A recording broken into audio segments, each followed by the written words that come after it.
Agora a gente segue para Brasília. Quem traz a informação é Catiúcia Sotomayor.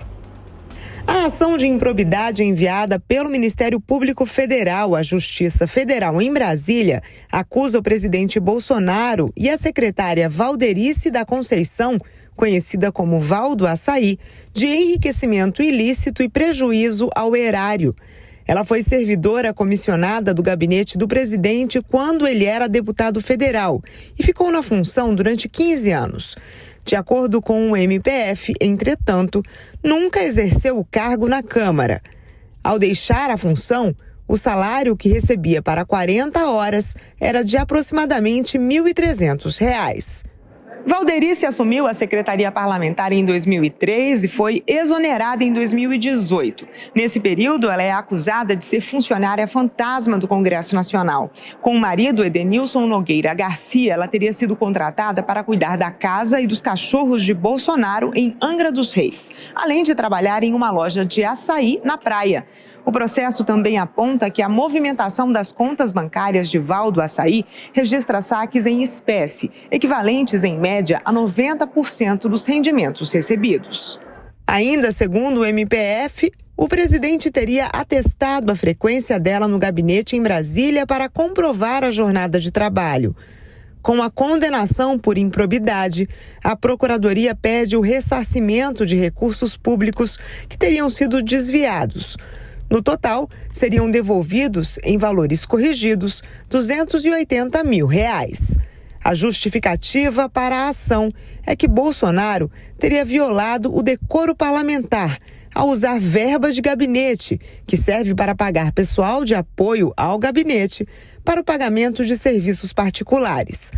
O Ministério Público também argumenta que a imunidade prevista pela Constituição, que proíbe o presidente de ser investigado por crimes cometidos antes da posse, só se restringe à esfera penal. Ou seja, na análise do MPF, nesse caso, seria possível abrir um inquérito contra Bolsonaro. Bom, girando os nossos comentaristas, Cristina Grêmio, qual a chance de um processo desse prosperar? É uma denúncia que volta em ano eleitoral? Que análise você faz sobre isso?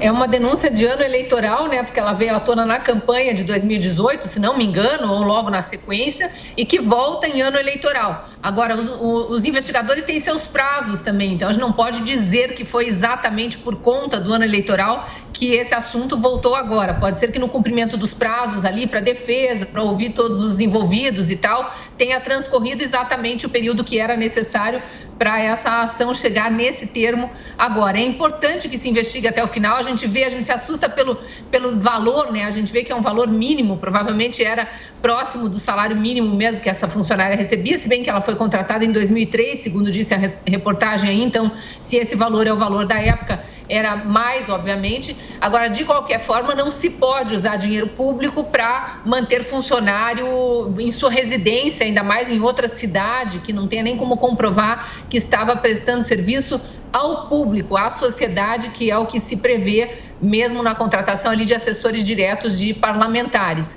Eu não tenho conhecimento se o fato de não ser uma ação penal possa realmente incidir sobre o presidente da República. A gente sabe que ele está imune de investigações de crimes cometidos anteriores ao mandato, mas eu não tenho esse detalhe aí. Pelo que disse a matéria, sim. Então, pode ser que esse inquérito realmente siga adiante e provoque bastante atrapalho aí para a equipe do presidente na campanha eleitoral. De qualquer forma, tem que ser investigado. Eu só lamento que, infelizmente, apenas quem está com o telhado de vidro, por estar numa posição de destaque, seja investigado, porque esse tipo de denúncia tem em todas as câmaras de vereadores, em todas as assembleias legislativas e também no Parlamento Federal, e não vem à tona, a gente nunca ouve, ainda mais se forem da oposição, né? Porque normalmente essas denúncias vêm através da oposição tentando atingir quem está no governo. Amanda, o caso não é de hoje, ele é de uma certa forma antigo, mas não foi esclarecido e ele é grave. Por quê?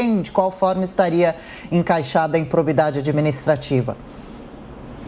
É muito grave, Adriana, de novo, né? A gente volta ao começo do jornal. O presidente, quando a gente estava falando do Ministério da Educação e dos pastores que favoreciam a liberação de recursos para os municípios apadrinhados por eles, né? Liberação de recursos do MEC, do Fundo Nacional de Desenvolvimento da Educação. E agora a gente volta para um outro caso de falta de zelo com dinheiro público, justamente o contrário da declaração aí do presidente Bolsonaro nesse evento. Para quem nos acompanha por imagens, são essas imagens que estão sendo transmitidas agora. Por quê? Porque você usa uma verba de gabinete para contratar funcionários alocados em Brasília. Essa era a descrição do cargo da Val do Açaí, uma reportagem veiculada pela Folha de São Paulo, ainda durante a campanha de 2018, que mostrava claramente que se tratava de uma funcionária fantasma. E também o Ministério Público e a Justiça levaram 3 anos, né, mais de 3 anos de mandato do presidente Bolsonaro para investigar esse caso e fazer a denúncia, pedir aí a condenação por improbidade administrativa dos dois. E em reportagens divulgadas pela imprensa que mostram o depoimento da Val do Açaí,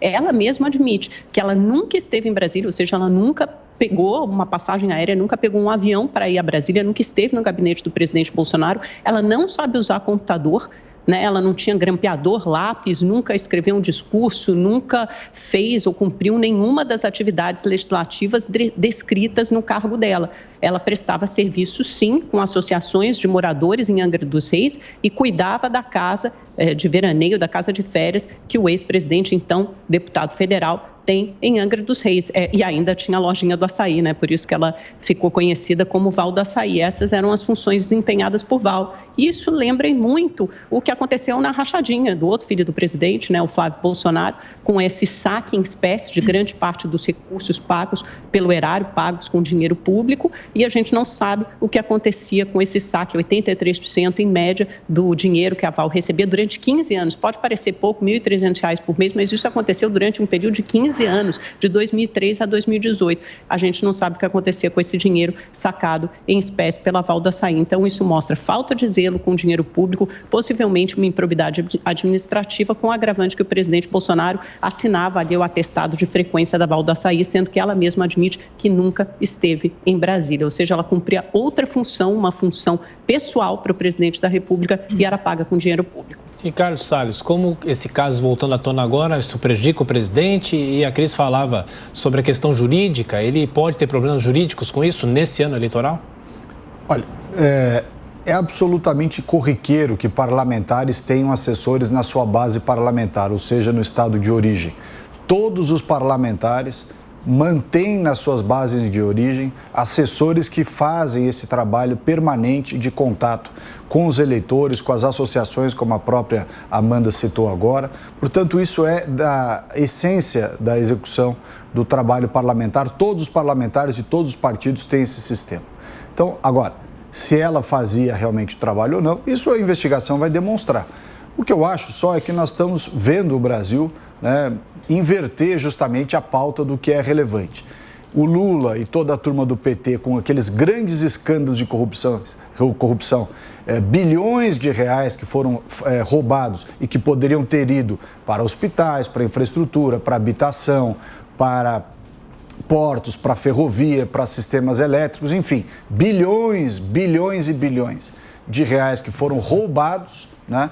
E o escândalo do Brasil é da moça do açaí, quer dizer, veja a inversão de prioridades. O assunto vai ser investigado, deve ser esclarecido, mas é importante lembrar que é comum, repito aqui, que parlamentares mantenham nas suas bases de apoio assessores para manter o contato com os seus eleitores. De qual forma, Cris, Grêmio, o presidente deveria ou poderia se posicionar nesse momento, ou ele tem que ficar quieto e deixar advogados agirem? Qual a melhor postura para ele se posicionar diante de mais essa crise?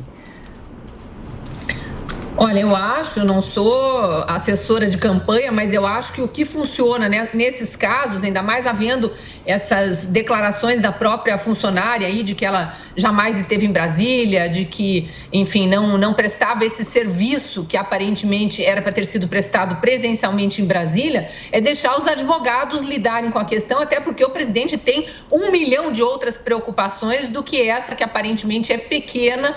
Se ele for condenado, eu fiz a conta aqui, Amanda, R$ 1.300 vezes 12 meses, vezes 15 anos, R$ 234 mil em valores, aparentemente, da época, né? Mas seriam R$ 234 reais supostamente aplicados de forma irregular, que teriam que ser devolvidos por quem liberou esse dinheiro, no caso, o presidente Bolsonaro, enquanto era deputado. Veja, quando o Salles fala de 2 pesos e 2 medidas na análise, a gente ouvi até agora há pouco uma narrativa de que o ex-presidente Lula deve ser indenizado por danos morais porque ele foi apontado como chefe de uma quadrilha que ele efetivamente chefiava.